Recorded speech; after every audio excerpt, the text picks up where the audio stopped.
Here we go then. Russia are at it again. I think it's believed 2 or maybe more JAS-39 Gripen fighter jets have intercepted Russian aircraft entering NATO's airspace. Check this out. NATO jets intercepted 2 Russian S-30 warplanes carrying supersonic missiles over the Baltic Sea as Vladimir Putin continues to taunt the West with aggressive shows of Moscow's military strength. We'll cover that in this video. Is this just a show of force, or is it going to lead to much more? As a lot has happened over the last week. The Swedish Air Force announced that its JAS-39 Gripen fighters intercepted 2 Russian combat aircraft to be armed with a KH-31 missile. KH-31 missiles are air-to-surface missile, okay? Great for taking out sort of air defense system, radars. It's a supersonic radiation weapon designed to destroy ships and air defense units. An AI-20 signals intelligence aircraft, so basically a surveillance aircraft, was also identified, and this was swiftly escorted away. So now Sweden have now got involved over the last week. You've had Romanian airspace and Polish, but we'll cover a little bit more of that in a minute and where this is possibly going to lead to. The Swedish aircraft is always on alert. The nation's armed forces account tweeted in a wake of successful interception, which was carried out with the assistance of Denmark. So Denmark were involved in this as well. And I've done quite a few reaction videos on Sweden. And if you don't know, go back and watch them in my channel. They are really gearing up for a possible invasion from the east, from Russia, pushing further west past Ukraine. A lot of what they're training, their SOPs, their tactical, their doctrine is now being designed and rewritten around Russia moving past Ukraine and further into Europe. They're even preparing their civilians as well. So Sweden are really on high alert at the minute. It comes amid urgent efforts by NATO to bolster the eastern frontier with greater defences after Russia's unprecedented intrusion into Polish airspace on September the 9th, when up to 23 drones entered the territory. I've done a video on this as well. They didn't actually do any damage. They were apparently unarmed, but they only actually intercepted about 3 to 5 of them. They had to shut down civilian aircraft in airports in Poland. It was pretty big. And then that's why they've now, as NATO, have formed, it's like the NATO Operation Eastern Sentry, where the UK, Germany, Romania, Poland, Sweden are now getting involved and are now on standby and ready on call to basically intercept anything that crosses into NATO's airspace, or any country that is part of NATO. Romania then accused Russia of breaching its airspace on September the 13th, so Polish on September the 9th, Romania on September the 13th, and now you've got the Swedish intercepting aircraft over the Baltic Sea. And on Monday, Poland said a civilian drone flew over its presidential palace and government buildings. That's pretty serious as well. Just because you think it's a civilian drone, maybe there could be a tourist trying just to get some cool shots while they're on holiday. You know, that's pretty unlikely as well.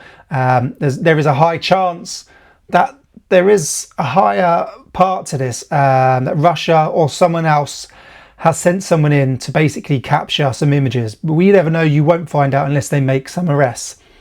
Meanwhile, Putin has put NATO further on edge by conducting war games with Belarus as part of the Zapad 25 drills. Okay, this is the Belarus and Russian war games that happen every few years in Belarus, close to the Polish border. Thousands, 30 to 40,000 troops, tanks, simulate pushing east, taking out air defences, etc. It's pretty massive. Last time it happened was 2021, and that's when they then invaded into Ukraine. So it's pretty big at the minute. There's a lot going on in the airspace. The Swedish Air Force began conducting operations in international airspace over the southern Baltic Sea after suspicious reports of aircraft travelling without flight plans and with their transponders turned off. Okay, that's pretty suspicious to have an aircraft with its transponder turned off, to try and obviously stay away and stay out of a radar's alert. Swedish fighter aircraft then identified and escorted away Su-30SM and Su-30SM2 from Russia's Baltic Fleet. Both are fitted with the KH-31 air-to-surface missiles weapon. It's capable of travelling at speeds to Mach 3. Okay, 3 times faster than the speed of sound. They also detected the IL-20M reconnaissance plane, which is specialised in electronic intelligence and communications intelligence. Okay, so you've got, more than likely, you've got the reconnaissance aircraft with the Su-30s as support. You're not going to send out a reconnaissance aircraft without some sort of backup, basically some sort of protection, just in case anyone wants to intercept and take out that aircraft. You're going to be able to counter that with your fighter jets. What does this mean then? What is Putin trying to do? Please comment below what your thoughts are on this. I'll be very interested to know what you've got to say. It's a little bit of a show of force in my personal opinion. He likes to show you what he's got, what he's capable of. We can get close to you. This is how close we can get to you. Our weapons are within range if we need to do something. Also, we know, mentioned many times before, he wants to test your response times. He wants to know, how close can we get before you intercept us? Where can we get before you notice that we're in your airspace, and what damage they can possibly do from there? That's what they start working out. Flight paths, where they got to, what did you see, what happened, how quick were they, what did they, how did they talk to you when they arrived? What did they say to you? Did they start off pretty passive? Were they aggressive? Also, he just wants to be a pain in the arse. Use your resources, your fuel, your logistics, time, money it costs to send out these fighter jets. It all comes at a cost. If I send in 2, you're going to send out 3 or 4, maybe less, maybe more. That's going to cost you time and money. It's going to put hours on the aircraft. That's more servicing. Like, Putin is a very clever man.